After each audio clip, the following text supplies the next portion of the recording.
may sinabi si Jasmine sa kanya? Huwag na akong iwan. Ginagamit niyo lang po ako para mahanap ang anak ninyo. Nang sinubukang pumuslit ni Jasmine ay nilockdown na ang buong hospital, kaya bumalik siya sa taas at nang makita ng isang guard na may 15 million na pabuya, ay agad niyang tinawag kay Vito, kaya sinabi niya agad kila Iris at Harry na agad-agad silang pumunta ng hospital. Kinausap naman nila si Lily na umalis na sila ng bansa at sabihin lang muna nila kila Iris na magbabakasyon lang sila ng Canada pero hindi na sila babalik, na agad namang umalma si Lily dahil hindi yun ganun kadali, kaya pinakita ni Lance yung larawan kung saan sangkot ang grupo nila Vito na may kinalaman din sila at responsable din sila na parang nangyari kay Tyrone at si Freddy, at natakot siya para sa pamilya nila na habang may panahon pa at may oras pa ay kailangan na nilang umalis. Sinubukan pang lumabas ni Sandro sa kwarto niya para sabihan ang mga doktor na kailangan nilang masiguro na hindi makakatakas si Jasmine. Dahil wala nang mapuntahan si Jasmine ay binalikan niya din yung bag niya na naiwan niya sa loob ng kwarto ni Sandro. At pagbalik naman ni Sandro sa loob ng kwarto niya ay agad niyang sinabihan si Jasmine na lumabas na siya dahil alam niyang nagtatago ito. Pagdating naman nila Vito at Iris kasama ang mga gwardya nila ay sinita niya ang security ng hospital kung bakit hindi nila hinuhold yung mga taong papasok at palabas ng hospital, na pinaliwanag naman ng head ng security na hindi nila pwedeng i-hold ang mga tao, lalo na against yun sa law dahil may mga critical patients sila na kailangang ilipat at may mga hospital staff na kailangang nasa labas, kaya agad tinanong na Iris kung asaan ang room ni Sandro. Tinanong naman ni Sandro kung bakit bumalik siya sa kwarto niya at napagtanto niyang hawak-hawak ni Jasmine yung bag niya. Mangiyak-ngiyak si Jasmine nang lumapit ito kay Sandro kung saan giniit niyang hindi siya mamamatay tao at hindi siya magnanakaw, kaya tinanong ng agent kung ano siya, na agad namang pinaliwanag ni Jasmine na biktima siya nila Vito at Iris,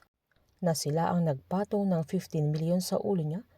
pero sila ang may atraso sa kanya, na humagulgol na siya nang sabihin niyang sila ang dahilan kung bakit namatay yung nanay niya at kung bakit nawawala yung anak niya, pero pinapalabas nila na siya ang masamang tao. Nang saktong paakyat sila Iris ay saktong pinalabas sila ng elevator dahil may pasyenteng kailangan nilang dalhin sa OR. Pinaliwanag pa ni Jasmine na siya ang pinagbibintangan nila na magnanakaw at mamamatay tao, kaya kinakailangan niyang magbago ng pagkatao dahil kailangan niyang magtago para mabuhay at kailangan niyang maging si Lavender Fields para makalapit siya kila Iris at kay Vito para makakuha siya ng ebidensya na may ginagawa silang masama at para malinis ang pangalan niya at mabawi niya ang anak niya.